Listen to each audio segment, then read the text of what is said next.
She was very nervous. It's But like, because I know her, I was able to pick up on that. But outside of that. But she still like she kept it together so well. It's like it's difficult. You know, if you've never been on camera, just sit here and do that. Yeah. Okay, Miss Williams, we're gonna get started. Ooh, pulling out the formal titles now. That's right. Okay, so you know the protocol. You helped write it. So you have a fair understanding of what we're trying to collect. So Hopefully, by now. So let's go ahead with our first question and state and spell your first and last name. All right, I'm Ann Williams, ANNWILLIAMS. And where are you from? Grayson, Georgia. Well, Grayson, Georgia. Grayson. Technically, if we're going where you're from, like born, that would be Maryland, near Columbia. But I just tell people Georgia. It was when I was 3. It doesn't count. And why do you think you were chosen for this? Well, that's a great question, Dean Savoy, because Logan wouldn't talk in front of the camera. So here I am instead. What are the groups you're a member of, such as family, religious, or social? I'm definitely a part of my family. And by family, I mean this larger extended group that mostly composes of my father's side of the family. I'm a part of HSA in the Honors College, and I'm not currently a member of a religious group, but I still, consider myself to be part of a religious group, if that makes sense. Probably makes no sense. So which of these groups has had the greatest impact in your life? Honestly, I can't really, well, okay, family probably would take precedence because they've been there longer than any of the other groups. But I think all 3 groups in different time periods have had a very large impact, and in different ways have had a large impact on my life. Interesting. So we'll go to personal experience now. How did you become a member of a group? Well, family obviously got born into it.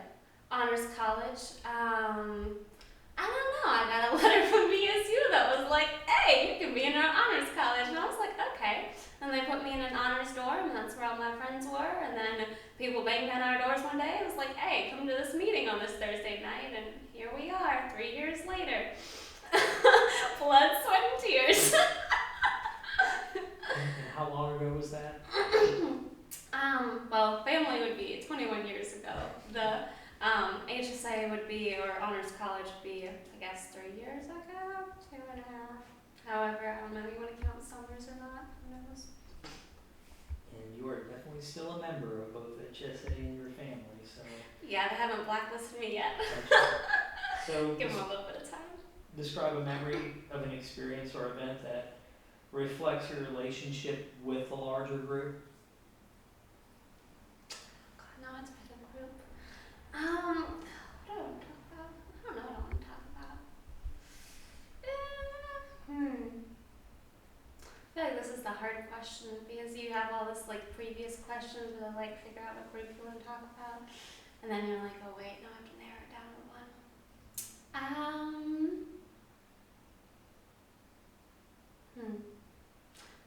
Well.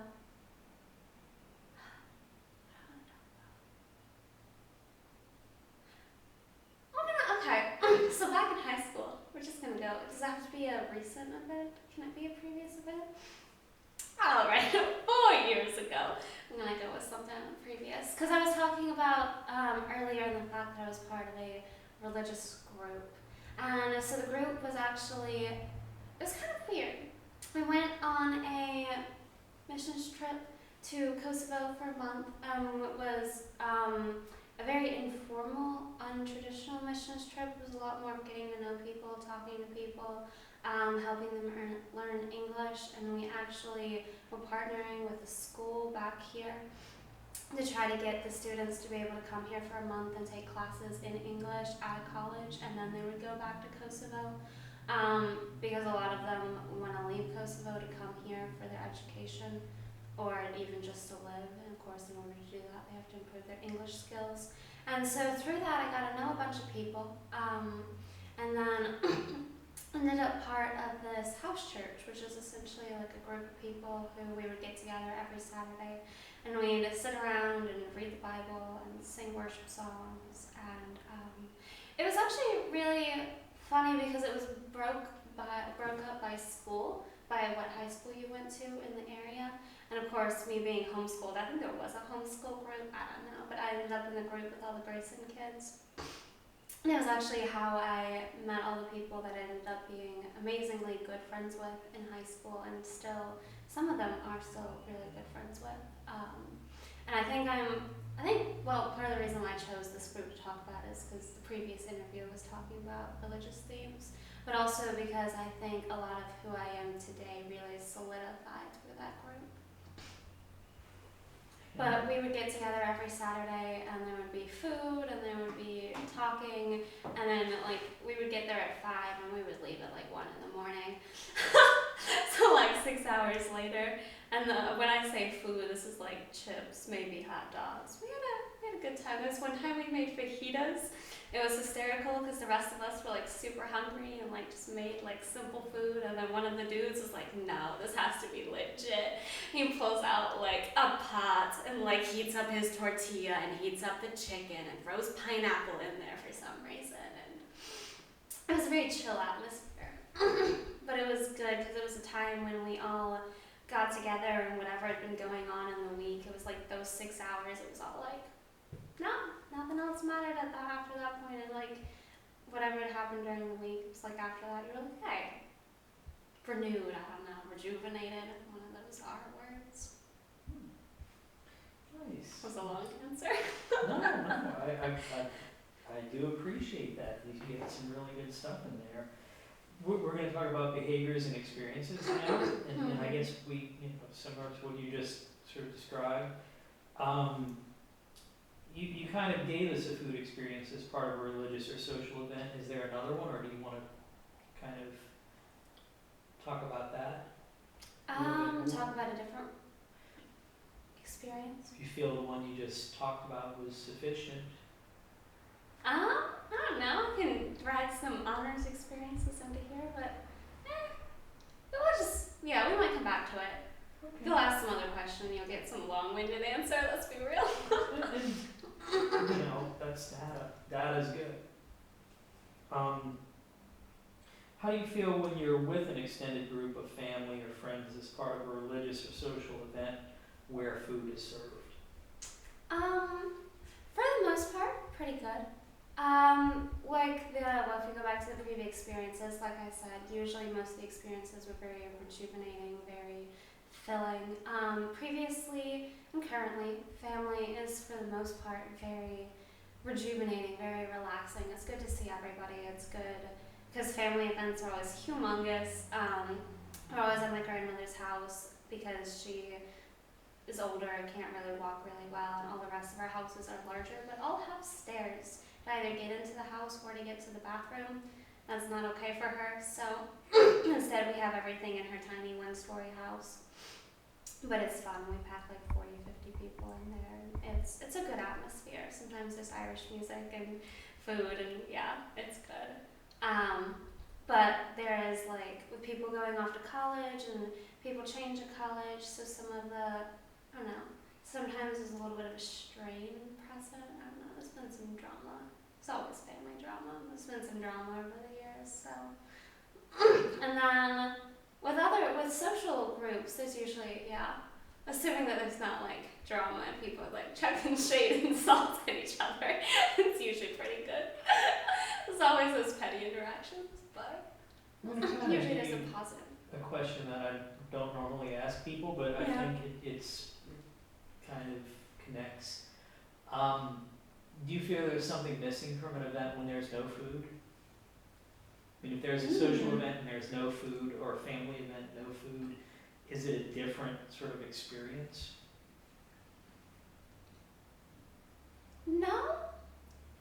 don't think so. Because I think it's the people who are there that really decide the atmosphere of the event.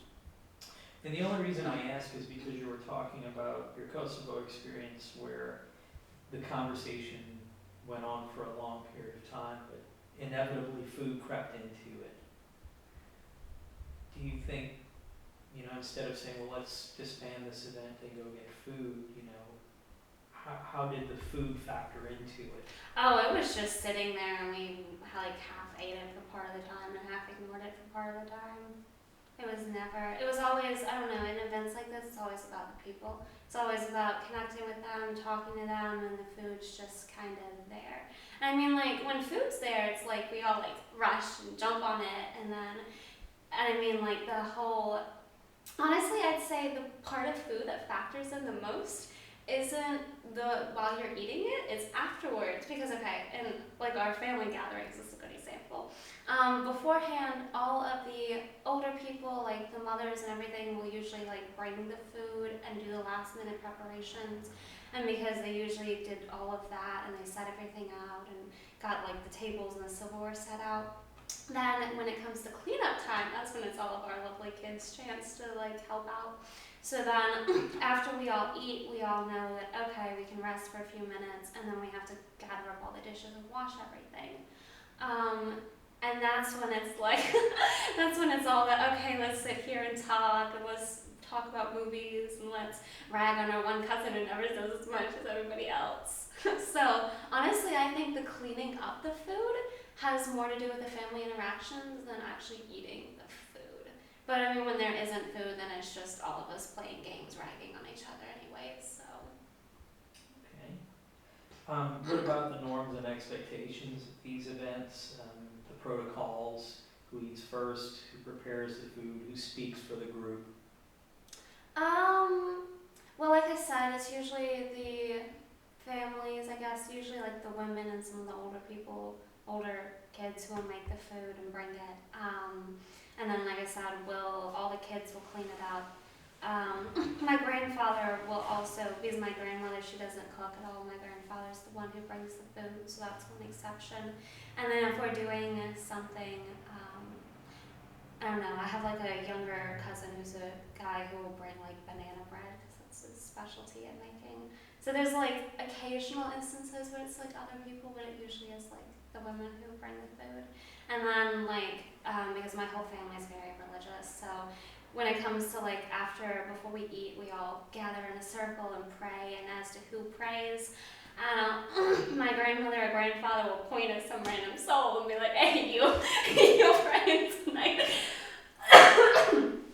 So you never quite know who's going to get called on. And usually it's one of the younger people, and then sometimes my aunt just jumps in and takes over, and then sometimes my grandfather prays, and sometimes it's my uncle. You never know. It's not much consistency. I don't even think I need to ask whether it's subdued or live.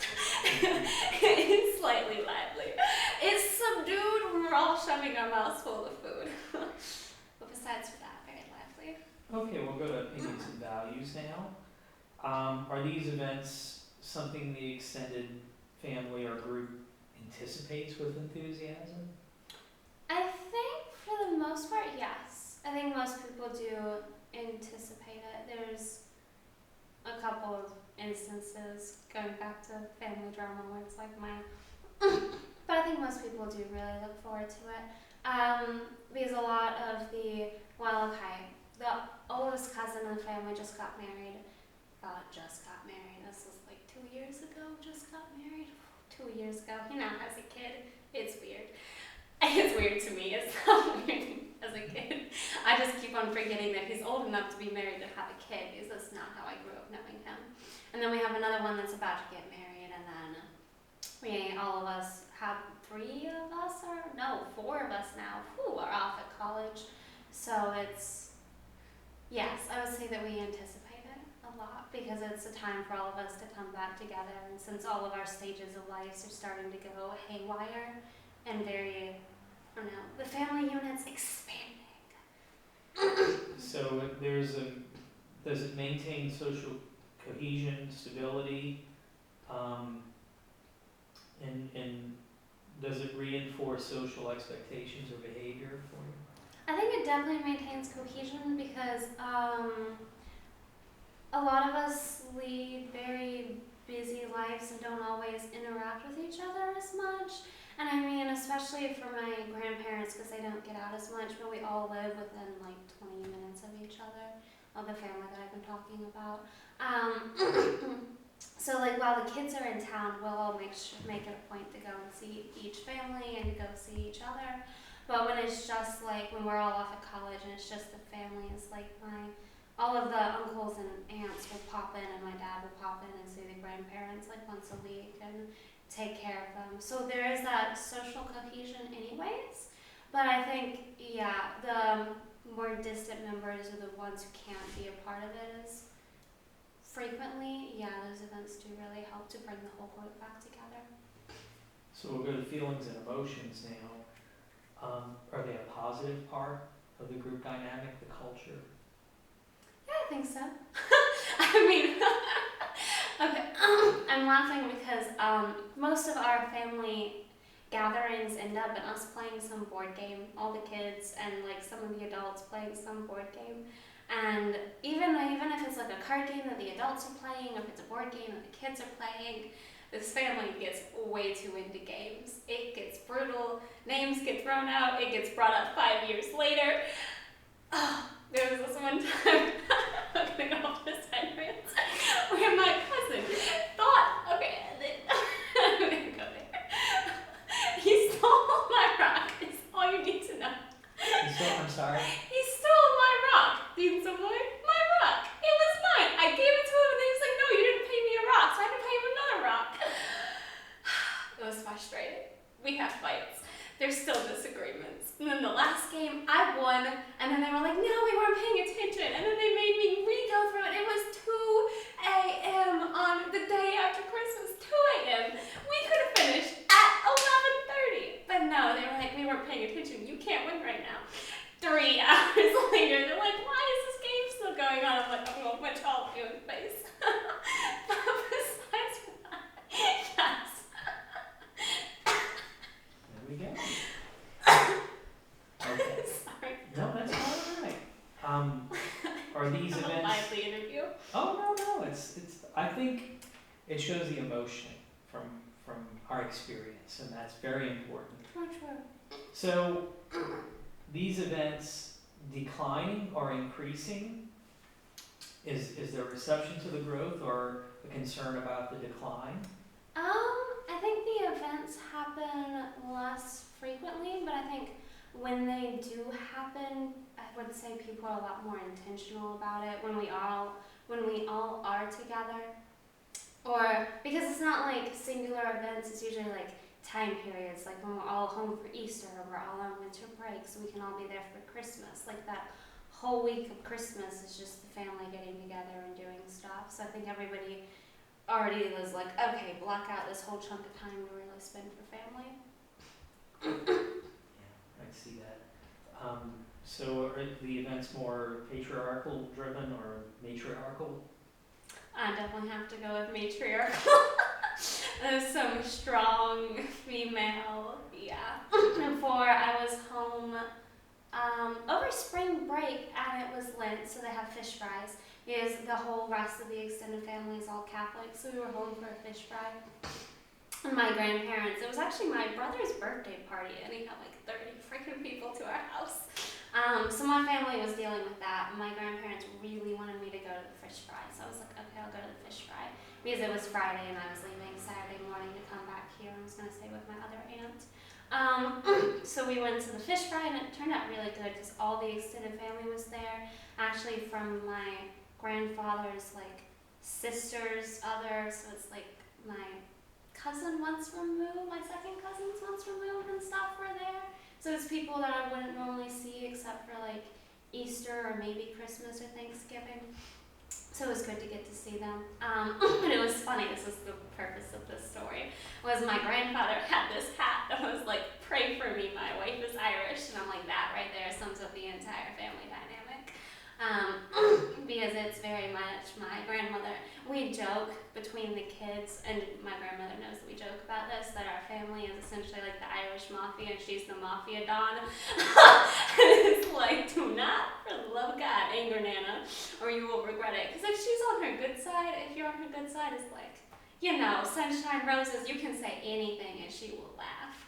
Like, you can make rowdy jokes, you can talk about all of us, like, working out and going to the gym and getting bikinis for the summer and going to the beach in bikinis. We had this joke for a little while. You can joke about us living on her couch in her basement after graduation, and, like, you know, she likes you, so she'll laugh. She thinks it's funny. But if you're on her bad side, suddenly she's like, you know, it's like total opposite reaction. So yes, it's very matriarchal. I think you sort of referenced, because we're going to go to the more knowledge-based questions about outsiders to the group. You kind of mentioned the fish fry. Is there any other event where outside people are participating in? Oh yeah. There's a lot of outside people. So it's like my grandparents, and then our family, my immediate family, and then another like family unit and another family unit.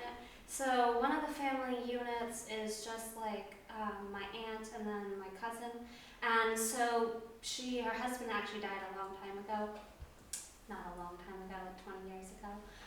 So because of that, she has a lot of really close friends, and they're friends that were also involved in the Catholic school that she went to, that my cousin went to, and then that were involved in like the Catholic church that like some of my family attended.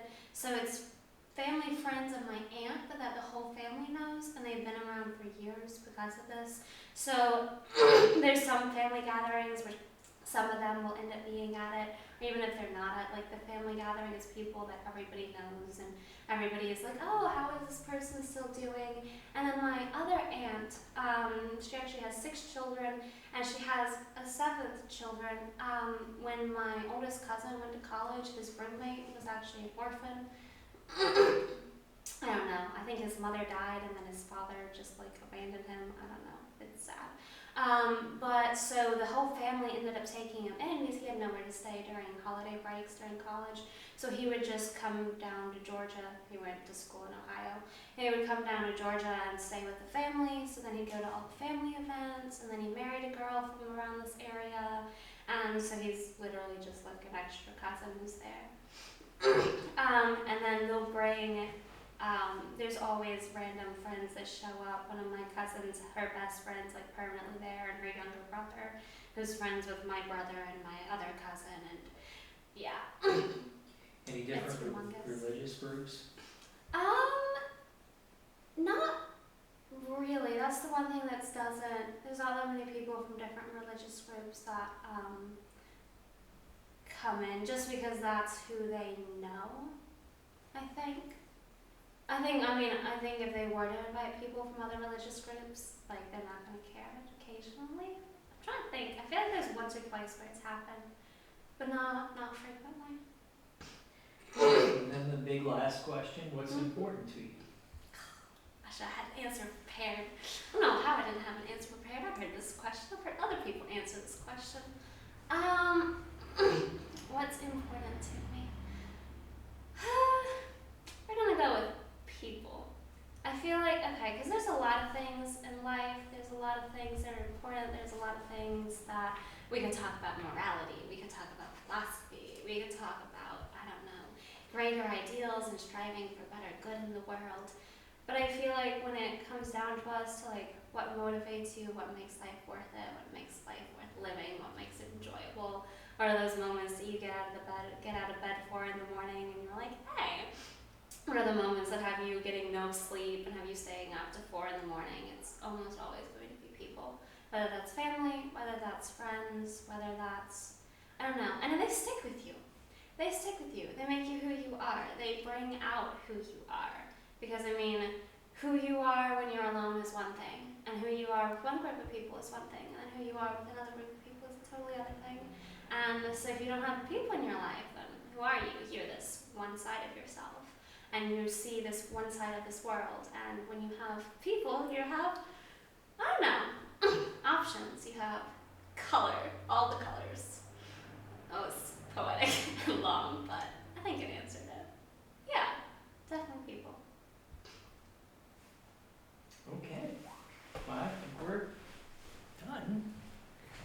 much time we have? Okay.